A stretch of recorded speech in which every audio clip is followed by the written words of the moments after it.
nggak ikut patungan. Kalau kamu nggak ikut patungan makanan bareng teman-teman, kamu tetap boleh makan, tapi ada syaratnya, yaitu kamu yang harus jalan beli makanan tersebut. Karena kamu nggak ikut ngeluarin duit. Tujuannya bukan buat menghukum, tapi lebih ke adil dan saling pengertian. Karena yang lain udah patungan dan tinggal duduk santai, kamu yang nggak patungan harus effort lebih biar tetap dianggap fair. Bertamu, 1, ditawarin makan. Pertama ditawarin harus ditolak dulu, kalau udah ditawarin kedua atau ketiga, baru kamu bisa bilang, iya.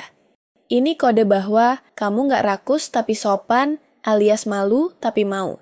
2, habisin makanan. Kalau kamu disediain makan, khususnya makan nasi, kamu harus ngambil secukupnya dan harus dihabisin. Kalau sampai sisa, bisa dikira makanannya nggak enak. Bahkan kadang mereka sampai nanya, kok nggak dimakan? Kamu nggak doyan? 3, cobain walau sedikit. Kalau tuan rumah nyediain makanan, khususnya kue-kue atau minuman, minimal kamu harus cobain sedikit. Kalau nggak disentuh sama sekali, tuan rumah bisa sakit hati, karena udah susah payah sediain makanan tapi nggak dimakan sedikit pun. 4, numpang di rumah orang. Kalau numpang di rumah orang, jangan sampai kamu nggak ngapa-ngapain. Minimal kamu nyapu, ngepel, dan cuci piring setelah makan. Kalau nggak, orang rumah bisa nganggep kamu nggak tahu diri. Numpang di kendaraan orang. 1, uang bensin atau traktir. Kalau kamu sering numpang di kendaraan teman, terus nggak pernah balas traktir atau kasih uang bensin, itu bisa dianggap pelit dan nggak tahu diri. Kalau di depan kamu, dia kelihatan fine-fine aja, tapi di belakang mungkin dia ngedumel. 2, numpang nggak boleh bikin ribet. Kalau kamu mau dijemput, pastikan kamu udah siap sebelum teman kamu datang. Jangan bikin yang jemput nunggu lama di depan rumah. Dan sebaliknya, kalau kamu yang duluan siap, kamu juga harus sabar nunggu jemputan. 3, tidur. Walau kamu capek, usahakan jangan tidur selama teman kamu nyetir. Tidur bikin kamu terkesan numpang doang tanpa peduli. Minimal tunjukkan kehadiran kamu sebagai teman jalan. 4, bayar parkir. Kalau udah numpang, jangan diam pas bayar parkir. Biasanya, yang nebeng dianggap wajib ambil alih bayar parkir sebagai bentuk terima kasih. Walau nominal kecil, ini bentuk kesadaran dan sopan santun yang dihargai banget. Duduk di tengah. Duduk di tengah atau di antara dua orang sering dianggap nggak sopan.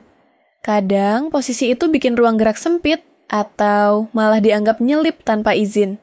Apalagi kalau yang diapit itu orang tua. Bisa dianggap nggak sopan. Makanya, duduk di tengah sering dihindari, dan orang lebih milih duduk di ujung. Ngobrol sambil main HP. Kalau ada orang yang ngajak kamu ngobrol, simpan dulu HP-mu. Main HP saat diajak bicara bisa dianggap nggak sopan atau nggak menghargai lawan bicara. Minjem barang. 1, harus cepet balikin. Kalau kamu udah selesai pakai barang pinjaman, balikin secepatnya tanpa harus diminta dulu. Jangan nunggu ditegur atau ditagih. Ini soal tanggung jawab dan rasa hormat ke yang punya barang. 2, isi bensin. Kalau kamu minjem motor atau mobil, usahakan balikin dalam kondisi bensin yang cukup, jangan sampai kosong.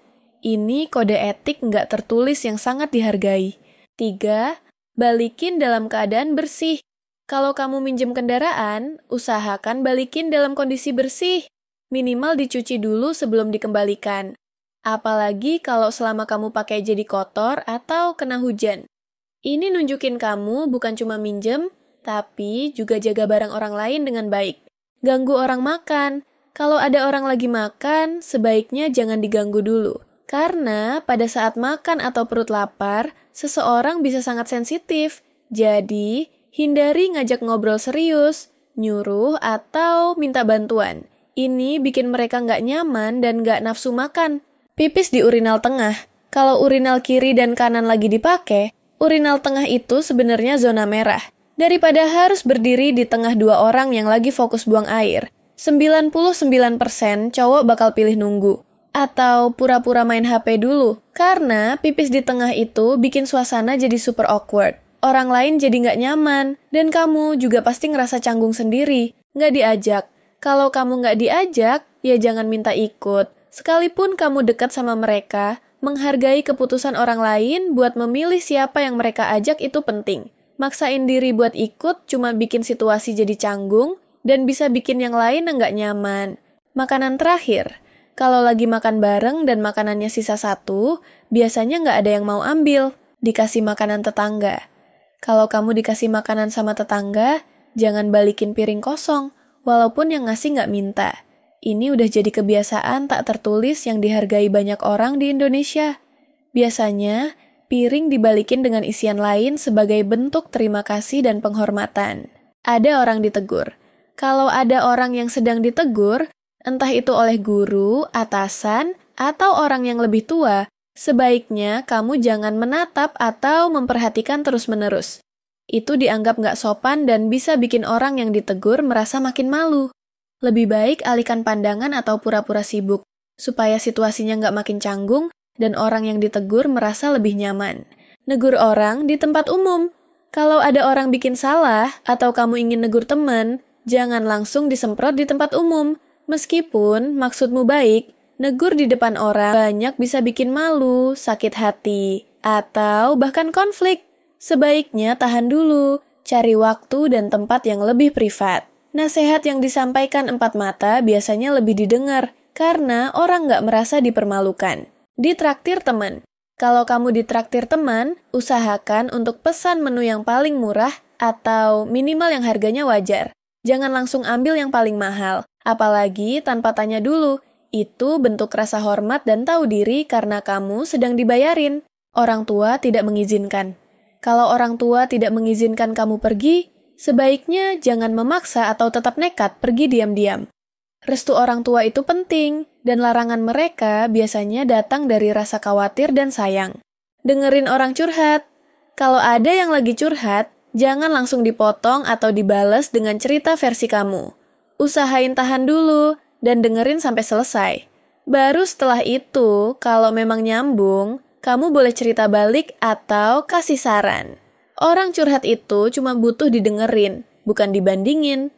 Anak muda harus ngalah. Yang lebih muda biasanya harus ngalah sama yang lebih tua. Meskipun yang tua salah atau rese, tetap aja ekspektasinya kamu harus nurut dan diem. Ngomong kritis bisa dianggap kurang ajar.